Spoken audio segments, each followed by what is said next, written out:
Hello everyone, welcome to my channel where I talk about personal finance. Today I'm going to talk about how can I make a budget and stick to it. Before I get into the video, be sure to subscribe and leave a comment below saying I subscribe. I will try to personally reply to your comments. Let's get into the video. It's not simple to stick to a budget. You have had a horrible month and are ready to give up, or you believe that keeping your budget in your head is sufficient.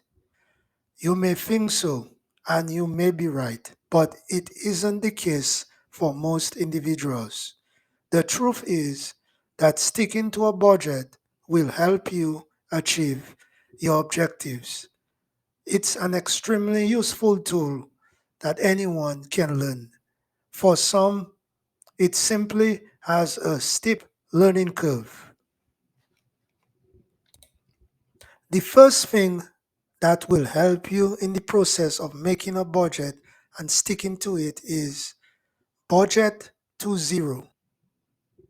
Budgeting to zero means that your income minus your expenses equals zero when you establish your budget. Expenses minus income equals zero. When you budget to zero, every dollar you earn is put to work, whether it's in savings or a loan payment. You do not include a buffer or extra padding in your calculations. This is a novel approach to gaining ultimate financial control. Spending every dollar you make is not the same as budgeting to zero. It also does not imply you will be stuck with your categories for the entire month. On the contrary, putting your savings into your budget and keeping that budget flexible so it may vary with the curveballs life throws at you is a terrific way to start a saving program. The next thing you can do is getting into the habit of never spending more than you have. Getting into debt can be a difficult cycle to break out from. You end up paying more in interest than you would have had you waited or saved. Putting off buying something you desire if you cannot afford it for a week. Plan ahead of time. If you want to go on vacation so that your budget isn't thrown off, save on a regular basis. It's unlikely that eating Mr. Noodles for 4 months after a vacation qualifies you as living your best life. The third thing to do is try a no spend challenge. A spending freeze, a spending fast, or a zero spend challenge are all terms used to describe this type of challenge. Whatever you call it, the concept is the same. A vow to spend no money on anything that isn't absolutely necessary. A no spend challenge can be done for a week, a month, or even a year. It may appear extreme, but it's a highly effective technique to shock your system, cut spending patterns, and shift your money thinking. Begin your no spending challenge by writing down what qualifies as a requirement and how long you plan to go without spending. Make it more enjoyable by putting your best friends or family members to the test to see who can save the most money. The fourth thing is sleep on big purchases.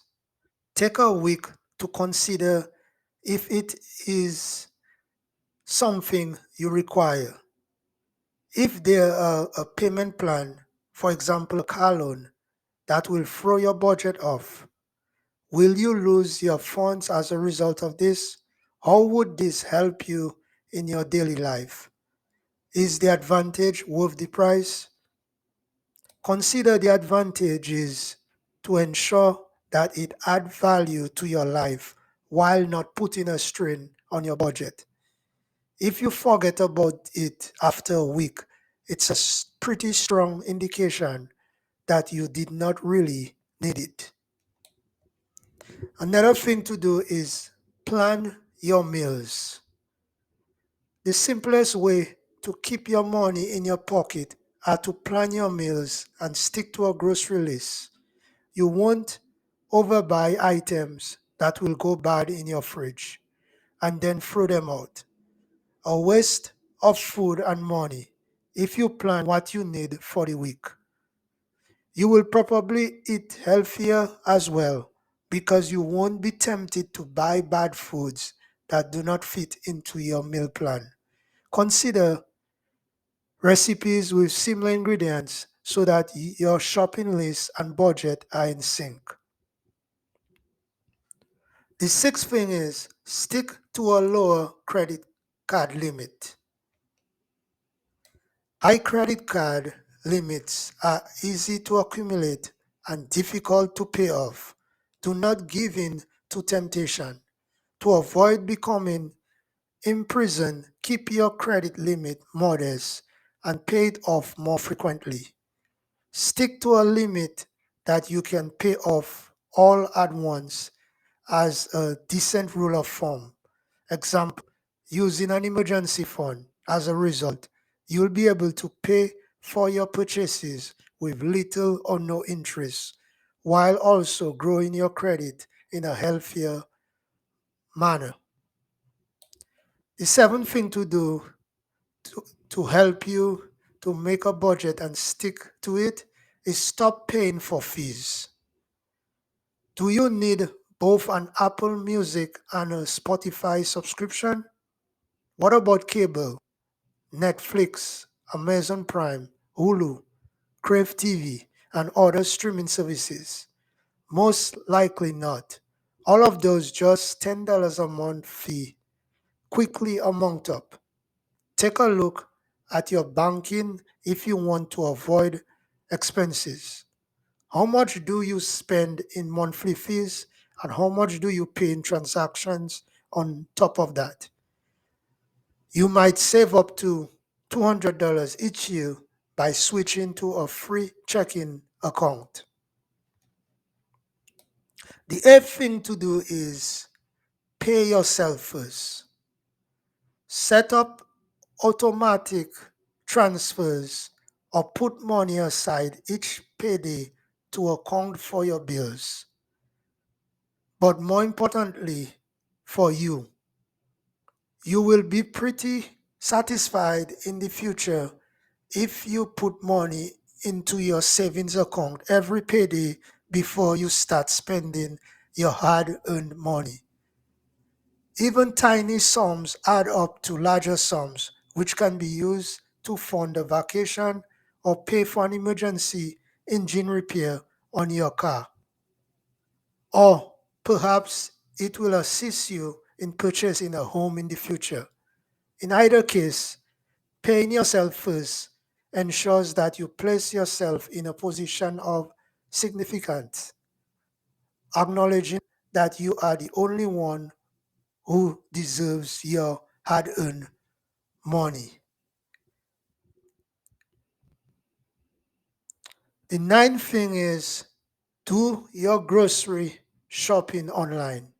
If you have ever gone grocery shopping on an empty stomach, you know how many unnecessary items end up in your basket.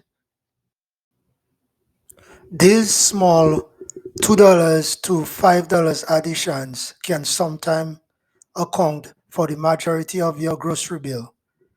Have you ever gone to the produce department and felt pressured to improve your eating habits? Tossing vegetables you can barely spill into your basket, only to have 75% of them go bad in your fridge? Most grocery stores allow you to shop online and pick up your groceries at the curb or have them delivered to your home. Shopping for groceries online not only saves you time and money, but it also eliminates impulse purchases. Most of the time, you can save your grocery list for future visits, which will help you stick to your grocery budget. Thanks for watching this video and do not forget to subscribe to my channel.